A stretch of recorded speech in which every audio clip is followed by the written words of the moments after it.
الحمد لله رب العالمين، وأفضل الصلاة والسلام على رسولنا الكريم صلى الله عليه وسلم. اللهم لك الحمد ولك الشكر ولك الثناء الحسن. أصبحنا وأصبح الملك لله، والحمد لله، لا إله إلا الله وحده لا شريك له، له النعمة وله الفضل وله الثناء الحسن. وأشهد أن لا إله إلا الله وحده لا شريك له، وأشهد أن محمدا عبده ورسوله وصفيه من خلقه ومجتباه وخليله. أشهد أن أدى الأمانة وبلغ الرسالة وهدى الأمة وكشف به الغمة، وتركنا على المحجة البيضاء واضحة كالشمس، ليلها كنهارها لا يزيغ عنها إلا هالك. فاللهم صل وسلم وبارك على سيدنا محمد صلى الله عليه وسلم. Amma ba'd. Mes chers frères, mes chères sœurs, louange et paix et salut sur le prophète sallam, et louange Allah subhanahu wa ta'ala, le cordieux et le miséricordieux. Alhamdulillah, Allah subhanahu wa ta'ala, il nous a permis encore de vivre, de profiter de cette journée. Alhamdulillah, Allah subhanahu wa ta'ala وفقنا حتى جعلنا كذلك ورجع فينا الروح حتى نغتنم هذه الفرصة وهذا اليوم. ولقاؤنا اليوم بمشيئة الله تعالى هو حول ماذا أعد الله، بيان ما أعد الله تعالى للمؤمنين في الجنة. Et Inch'Allah, nous allons entamer ce qu'Allah subhanahu wa ta'ala, le Très-Haut, a préparé au paradis pour les croyants.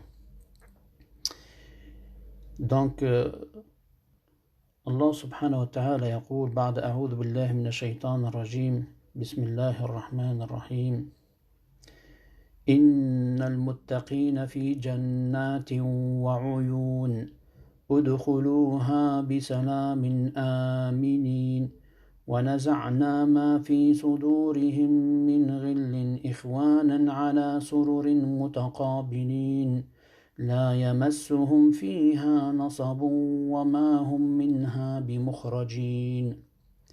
وقال تعالى يا عبادي لا خوف عليكم اليوم ولا أنتم تحزنون الذين آمنوا بآياتنا وكانوا مسلمين ادخلوا الجنة أنتم وأزواجكم تحبرون يطاف عليهم بصحاف من ذهب وأكواب وفيها ما تشتهيه الأنفس وتلذ الأعين وأنتم فيها خالدون وتلك الجنة التي أورثتموها بما كنتم تعملون لكم فيها فاكهة كثيرة منها تأكلون. صدق الله العظيم. Allah subhanahu wa ta'ala dit dans le sens de l'ayat: les gens pieux sont dans les jardins et des sources, entrez-y en toute paix et sécurité. Nous retirâmes ce qu'il y avait comme rancœur dans leur poitrine. Ce sont maintenant les frères, assis sur des trônes et se faisant face. Nulle fatigue ne les y touche et nul ne les en fera sortir. Dans un autre verset, Allah subhanahu wa ta'ala dit: ô mes serviteurs, nulle crainte aujourd'hui ne vous accable et nul chagrin ne vous afflige. Ceux qui ont cru à nos signes et qui nous étaient entièrement soumis, entrez au paradis. On vous y procurera à vous et à vos épouses les plus grandes joies. On fait passer devant eux des bols et des coupes en or. Il y a là tout ce que l'âme envie et tout ce qui fait jouir les yeux, et vous êtes immortels. Tel est le paradis qu'on vous a donné en héritage pour ceux que vous fassiez. Vous y avez des fruits en abondance dont vous mangez. صدق الله العظيم. وبالنسبة للأحاديث عن النبي عليه الصلاة والسلام، عن جابر رضي الله عنه قال قال رسول الله صلى الله عليه وسلم أهل الجنة فيها أهل الجنة قال رسول الله صلى الله عليه وسلم يأكل أهل الجنة فيها ويشربون ولا يتغوطون ولا يمتخطون ولا يبولون ولكن طعامهم ذلك جشاء كرشح المسك يلهمون التسبيح والتكبير كما يلهمون النفس رواه مسلم. An Jabir radhiyallahu anhu rapporte que le prophète sallallahu alayhi wa sallam a dit: les gens du paradis, les habitants du paradis, ils mangent et ils boivent sans pourtant avoir ni défécation, ni morve, ni urine, mais leur manger ne provoque chez eux que des rots ayant le parfum du misk. Allah leur inspire les formules suivantes, comme il leur inspire leur respiration. Subhanallah wa bihamdih, Subhanallahu akbar, rapporté par Muslim. وعن أبي هريرة رضي الله عنه قال قال رسول الله صلى الله عليه وسلم قال الله تعالى أعددت لعبادي الصالحين ما لا عين رأت ولا أذن سمعت ولا خطر على قلب بشر واقرأوا إن شئتم فلا تعلم نفس ما أخفي لهم من قرة أعين جزاء بما كانوا يعملون. Selon Abu Hurairata radiyallahu anhu, le messager d'Allah sallallahu alayhi wa sallam a dit, le Très-Haut Allah subhanahu wa ta'ala a dit: j'ai préparé pour mes serviteurs ce que jamais œil n'a vu, jamais oreille n'a entendu et jamais cœur humain n'a imaginé. Lisez si vous voulez. Une preuve, le verset suivant. Aucun être créé ne sait ce qu'on a caché pour eux comme source de sérénité profonde en récompense de ce qu'ils faisaient. وعنه قال قال رسول الله صلى الله عليه وسلم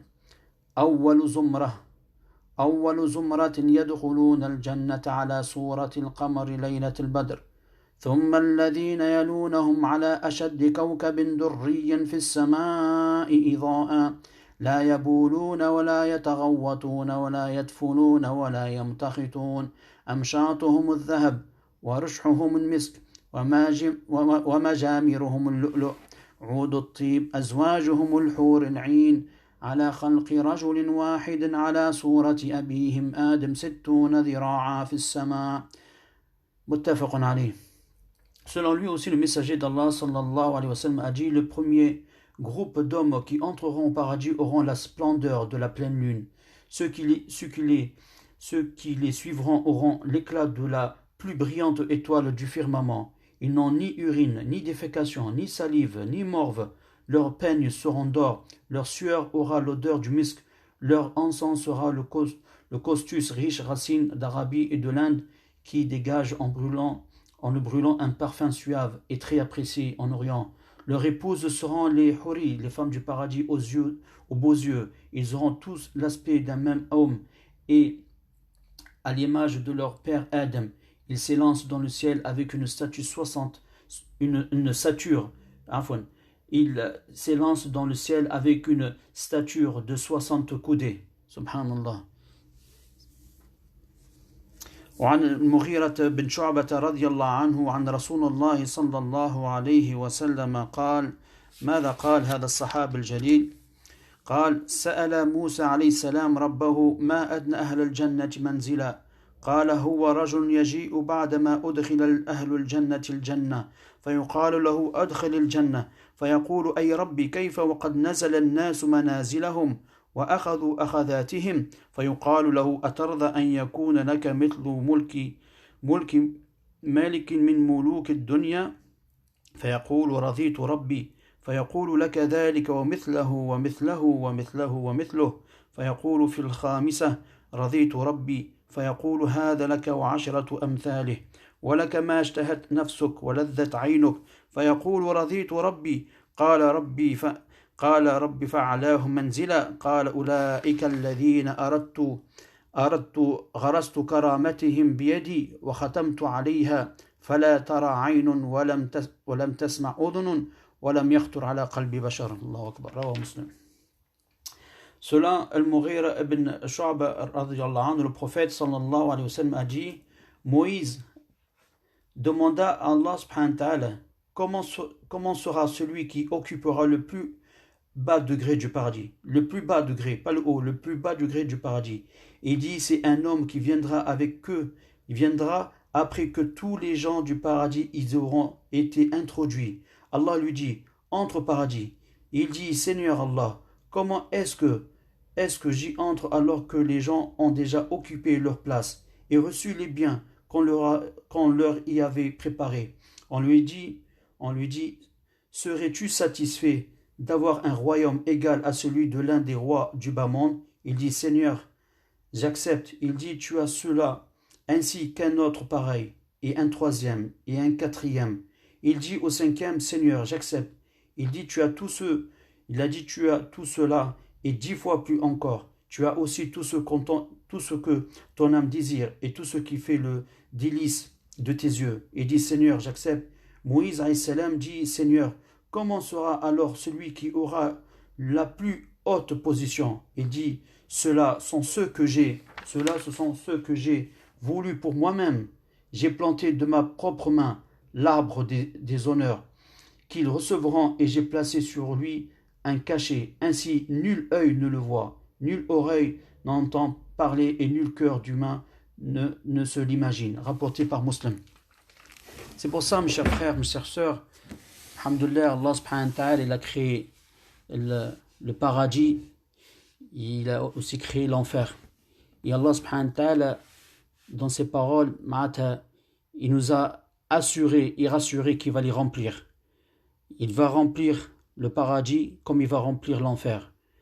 Le paradis pour ceux qui ont obéi à Allah subhanahu wa ta'ala, ceux qui ont craint Allah subhanahu wa ta'ala, ceux qui ont œuvré dans ce bas monde-là, ils rentreront au paradis par la permission d'Allah. Par contre, les gens de l'enfer, c'est ceux qui ont désobéi à Allah subhanahu wa ta'ala, désobéi au prophète alayhi salatu wassalam, ceux qui ont commis tous les interdits qu'Allah subhanahu wa ta'ala nous a interdits. Donc Allah subhanahu wa ta'ala, il va remplir le paradis comme il va remplir l'enfer. Et Allah subhanahu wa ta'ala, il a fait ce bas monde-là, c'est un terrain que chacun de nous doit le travailler, le cultiver. Ce terrain-là, c'est un terrain pour que tu puisses planter pour l'au-delà, pour le paradis. Le paradis, c'est une vie éternelle. L'enfer aussi, c'est une vie éternelle. Alors comment oublier la vie éternelle et se préoccuper de la vie éphémère? Et si tu vis 60, 70 ans, tu vas partir. Subhanallah. Si vraiment ce bas monde-là, ce bas monde-là restera, pourquoi il n'est pas resté au prophète sallallahu alayhi wa sallam? Pourquoi le prophète sallallahu alayhi wa sallam, il n'est pas parmi nous? Tous les prophètes ne sont pas parmi nous. Ils sont partis. Subhanallah, pourquoi? Parce qu'Allah subhanahu wa ta'ala, ses paroles sont véridiques. Il a fait que ce bas monde-là, c'est juste un tremplin pour aller dans le delà. C'est pour ça, mes chers frères, mes chères sœurs, Inch'Allah, le paradis, ça ne se donne pas en claquant des doigts. Tout le monde souhaite le paradis, mais le paradis, il faut retrousser ses manches. Et le paradis, il faut œuvrer, il faut craindre Allah, il faut travailler comme on peut, mais il ne faut pas oublier le but de son existence. Allah subhanahu wa ta'ala, il a fait le succès et la réussite dans ce bas monde et dans l'au-delà, si en pratiquant les ordres d'Allah subhanahu wa ta'ala sur le chemin du prophète alayhi salatu wassalam. Tout le chemin mène à la perte, sauf le chemin d'Allah et la sunna du prophète alayhi salatu wassalam.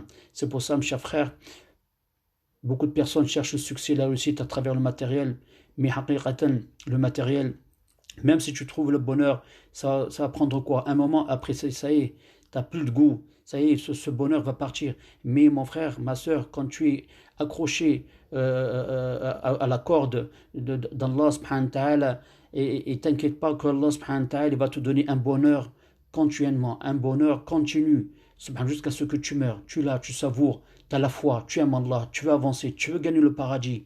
Mais le paradis, ça ne se gagne pas comme ça. Et si tu souhaites le paradis pour toi-même, souhaite-le aussi pour ton entourage, pour ta famille, pour l'humanité entière, pour le monde visible et invisible. C'est pour ça qu'il ne faut pas être égoïste. Allah subhanahu wa ta'ala a fait que le musulman, il faut qu'il pense à tout le monde. Comment tout le monde rentre dans le paradis. Et qu'Allah subhanahu wa ta'ala nous épargne, Inch'Allah, de l'enfer. Mes chers frères, mes chères sœurs, Inch'Allah, on va terminer, Inch'Allah, par dua. Et Inch'Allah, on se retrouve ce soir, Inch'Allah, barakallahu fikum, jazakumullahu khayran. Partagez, Inch'Allah, ces paroles très importantes, vous aurez récompensé, Inch'Allah. Waddal ala al-khayri kafa'ili, comme le prophète, alayhi salatu wassalam, il a dit, celui qui montre un chemin, c'est comme s'il a fait. Subhanakallah, bihamdik, nashhadu an la ilaha illa anta, nastaghfiruka wa natubu ilayk. Subhana rabbika rabbil izzati amma yasifun, wa salamun ala al-mursalin, alhamdulillahi rabbil alamin, assalamu alaykum wa rahmatullah.